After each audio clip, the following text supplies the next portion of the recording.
Hey guys, welcome back. My name's Sandy. I'm out here in my red pine forest with my Coyote DK40 tractor, and one of my favorite tools that I own is my Wallenstein FX85. You guys would have seen me get this brand new probably about half a year ago. Since that time, I can happily say I've had absolutely no buyer's remorse. Despite the fact that this thing is expensive, it definitely has paid for itself in the efficiency that it allows me to get logs and trees out of the woods with. This thing is hooked to a 40 horsepower tractor, as I said. This is a relatively good size frame for a compact tractor. Now this FX85 comes in a variety of different sizes, so if I had a bigger tractor, I could get a bigger one of these winches. If I had a smaller, they make one size smaller as well. This size seems to fit perfect. If we have a look at it a little bit closer, in that 6 months of use, it's held up quite well. The paint seems to be pretty good. You know, sometimes you get equipment and the paint is so thin, you look at it and it chips, but this seems to be pretty good. You know, logs are bouncing up against this all the time, and if we have a look here, aside from some scuffing, you know, you really wouldn't know that there's been a fair number of hours put on this thing, so I'm quite happy with that so far. Some other things you'll notice with this, it has a protective cage. This protective cage, I hope never to need it, but it is kind of nice to have there. Other things, you've got the spot where the cable comes out up high. You can also run it down through this lower pulley, and then that can pull from a lower angle, which is kind of nice. One other thing while I'm just looking, that's really nice as well. 5-year warranty. Also, I like the fact that it's made here in Canada. It's actually made a few hours for me, and kind of nice to get a product just like that. Aside from that, pretty good cable on there. The cable I've had absolutely no problems with, no kinking or any of that. Probably comes down to making sure you read the manual and follow it. If we look at the actual cable itself, you can see you've got 2 slots here where you can hook up a chain in order to pull logs. And then at the very end, you can actually run the cable and form a loop around a log. And that goes back in there. So that works really well, pulling 3 logs at a time. And obviously at the bottom here, you got these slots built right in, and these slots lock into the chains. So the choker chains are here on the end. It's got a slip hook on there. Came with those, and makes for a pretty good operation. Smart things I found to be quite useful with this is this blade at the bottom. The blade is angled, so it's designed to cut into the soil. That's quite nice. So I drop it down, and obviously if the soil can allow it, it'll dig right in. I also angle the winch just a little bit to make that cutting edge just grab in just that much better. Around the back here, you're going to notice you got the protective cover there. Maybe you guys can look down in there. You'll actually see the drum. I don't know if you guys can see down in there. You'll see the drum where the cable is. And down below the PTO there, you guys can see there's a zerk where you can add grease to the shaft going into the winch. You can also see down below you've got the pin, and that pin holds the hitch which goes through the winch, and that allows you to tow a trailer if you come around the side here. Kind of handy. Making our way back to the front, you guys can see we've got 2 ropes which actually come out of the winch. You've got this green one, and you've got this one here, the white colored one, which comes right out at the very top. Now this one is going to do all the pulling, so when you're hooked up to something and you got the PTO going, you can pull on that. And you don't have to pull that hard. It's sort of a progressive pull. The harder you pull, the more the clutch inside starts to engage. Obviously, you want to pull it the full way to get full pull. But that's what that does. The green one, I'll show you what it does in a minute. It allows you to hook logs to your winch line, get the logs up to the winch itself, and then what you can do is you can actually lock that cable so that it can't pull out or free spool, which it's designed to do right now. If you don't have that green line, the green cord there pulled, then you can free spool that winch line, and you could run it back out again, hook up to more logs. We slide around the side here. As I mentioned before, these are the choker chains that it comes with. Came with 2 of them. Let's leave those aside. I just put this little rubber mat on there. You guys can see it. I just drilled a hole on there, through there. And I put a rubber mat there, and all that does is it quiets down the chains when you're driving. And I know it's something small, but it does rattle, probably just because of the nature of the tractor, no suspension or anything like that. It also makes it so that the chain's not going to just sway back and forth and eventually rub through the paint. I know it's a tool that's going to get very well used and ultimately roughed right up, but I don't want to have it roughed up yet. As I mentioned earlier, it's very expensive. This was the better part of 5,000 Canadian, so you can imagine you want to keep the paint looking half decent as long as you can. that first scratch is sort of the hard one. Anyways, some other things, I've had no problems. You know, all the welds are really, really good. You can definitely tell someone who knows what they're doing did all these welds. Up top here as well, everything is in good shape. I haven't had a single bit of issue up here. You know, I tend to check all the welds after I get a piece of equipment.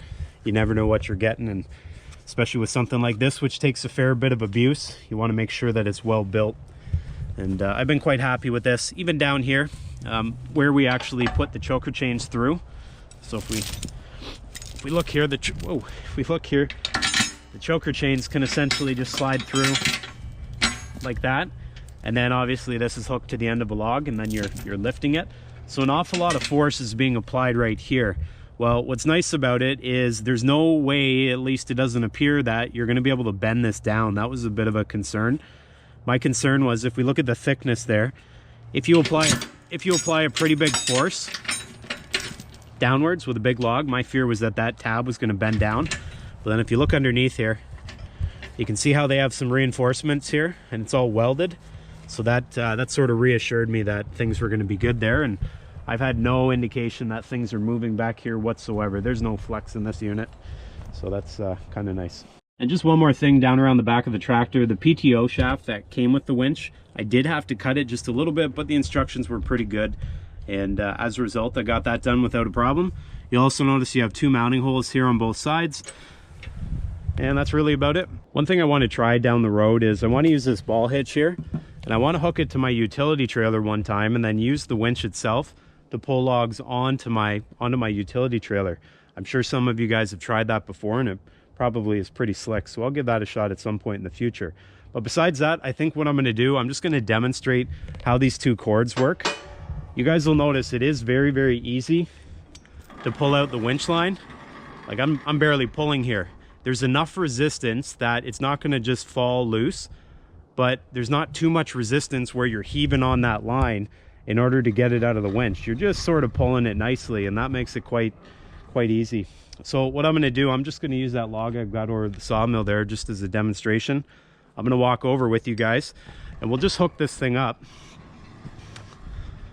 And once we get it hooked up, then I'm just going to fire up the tractor. We'll turn on the PTO. I'll show you how we go ahead and pull that white cord back there in order to pull this log in. Let's toss that down there. I'm just going to set you guys there just for a second. You guys see all right? And one thing I always do, especially with steel cables, if you've ever had a steel cable get you before because one of the strands were sticking out, you know why. I got gloves on. Anyways, with this, you just hook it up like that. And I know this is not the typical setup for many winches, having that end on the winch line, but Wallenstein suggests that, and so that's how I do it. And now we'll just go fire up the tractor. That's going to get pulled over to us, and then we'll go from there.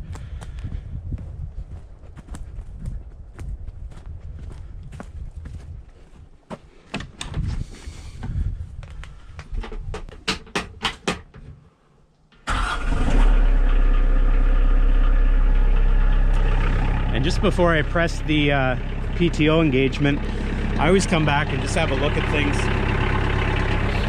I'd hate to press that button and for whatever reason I forgot and something was back there or leaning on it, who knows, and well, the rest would be history. There's my engagement right there. Turn off my radio. You guys can see on my dash, that tells me the PTO is going. I've got the parking brake on, you see that? Got it in neutral, and my RPMs are at idle, which in my case are 1,000 RPM. I have before bumped the RPM up just a little bit, but from what I've seen and from what you guys have told me, it's not really all that necessary. PTO's going,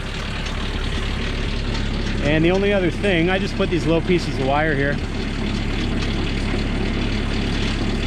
Kind of hard to do one-handed. Maybe a different hook could be better.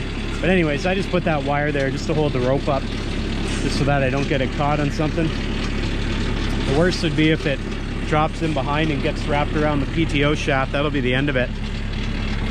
And so usually what I do, I hold on with one hand. I'm just gonna sort of wrap it like that. And if you watch here, you see there's a spring on this line here. So that's kind of nice. It's not slack. It'll take back the rope if you let it. And I just start going nice and easy. You see that? Like, it's not hard pulling. There we go. And all I did there was I just pulled it until it went tight. Now I'm putting just a little bit of pressure here on the white line. If I let go of it, watch the cable. So it's as easy as that. You're not horsing around here. There we go. Okay. And we'll just watch this way, and you'll see the logs start coming. Nothing much to this. Now you'll notice where I'm standing. I never stand here, and so I'm gonna get out of the way. This at the very top, it goes left and right, so that allows you to stand on either side of the winch. And so we'll stand over here. You guys can watch here. I'll just pull again, nice and easy. And you can see the logs coming, no problem. And I could actually pull this line a little bit harder. You see I'm going just a little more, and then it pulls a little bit faster. Right, and obviously the higher the RPM on the tractor, the PTO will turn a little bit faster. And the log would come in just a little bit faster. You don't need it to. So let's just let that go. Nice thing now, if for whatever reason I wanted to winch more logs in, you'll see here, once I let go of that white line, it goes slack. That's probably one of the nicest features that I find. But aside from that, I'm going to put you guys down. I'm going to show you how this green cord works, and we'll hold the log up high as if we were going to skid it somewhere.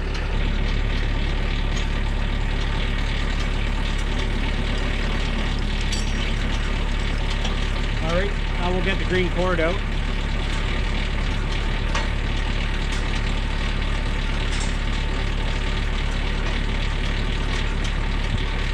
All I'm going to do here, I'm going to pull the white cord until the log gets off the ground. Once it's off the ground, I'm going to pull the green cord. And what that's going to do is that's going to lock the drum with the cable on it. And that'll make it so the log stays off the ground because the cable will be locked. So watch me pull it with my right hand, and then I'll pull with my left hand. There. So now that's locked because I pulled on this green cord. If we have a look here, you guys see how that's off the ground? The reason I might want to do that is I might want to just leave the logs attached to the winch line, and then I can just skid it. Lift the 3-point hitch, it'll lift the winch. This stays tight, skid it to where I'm going. Let's say I get to where I'm going and I want this to go slack. All I have to do is pull on this one time. I'm just going to pull on it and let it go, and then it'll go slack. It'll basically just disengage the lock. And it's sitting on the hitch, but there it is. All right. So one more time, you can lift the logs up. I locked it by pulling with my left hand. Skid it to where you're going, and then once you're happy with where it is, you just pull on this once, and then this winch line goes slack. Like so. All right, let me shut her down.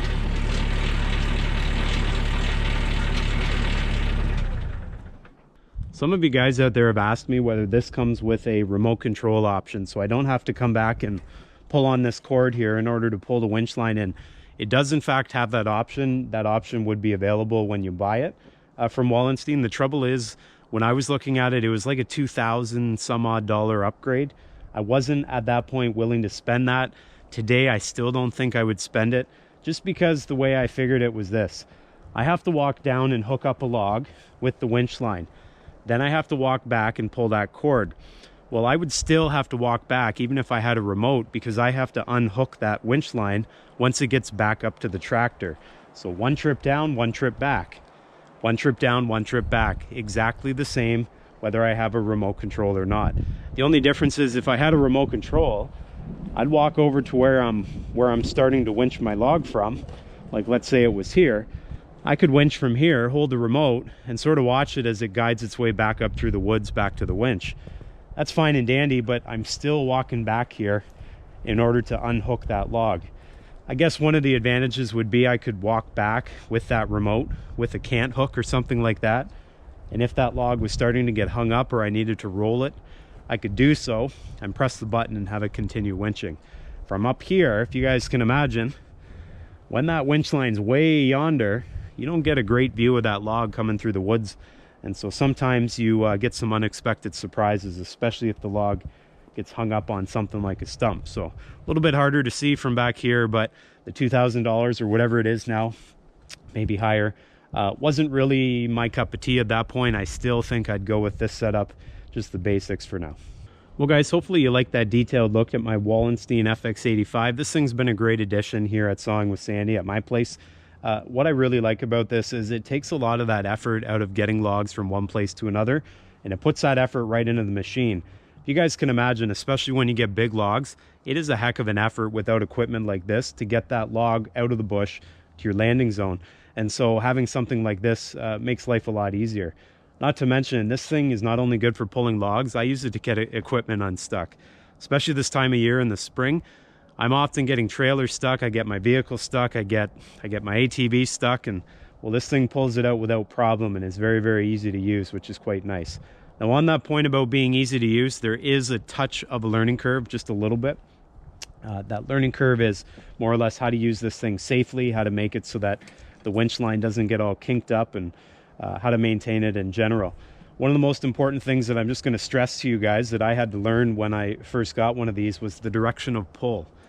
This thing has a ton of power. In fact, it'll pull my tractor backwards without problem. But with that, if you're pulling and you're not in line with the center of the tractor, so if you guys can imagine, that's a center line of the tractor. If you're pulling in this direction, that's perfect. But as soon as you start to go left or right, that's when you start to get into trouble. As it says right here, 25 degrees is the maximum angle off the center line that you want to pull from. Because if you can imagine, if you start pulling in a pretty big direction over this way, a pretty big angle, you're going to put an awful lot of stress on the linkages of the back of the 3-point hitch, and you're also going to put the tractor in a position where it could topple over, and obviously you don't want to do that. That could hurt someone or cost an awful lot of money. So a bit of a learning curve, but quite user-friendly nonetheless. Anyways guys, do me that big favor. If you like this video, give her the old thumbs up, make sure you subscribe. It'll help the channel grow a little bit more, help me to continue making the content I like making, and hopefully you guys like watching. You guys all take care out there, get out in the woods if you can, and I'll see you next time.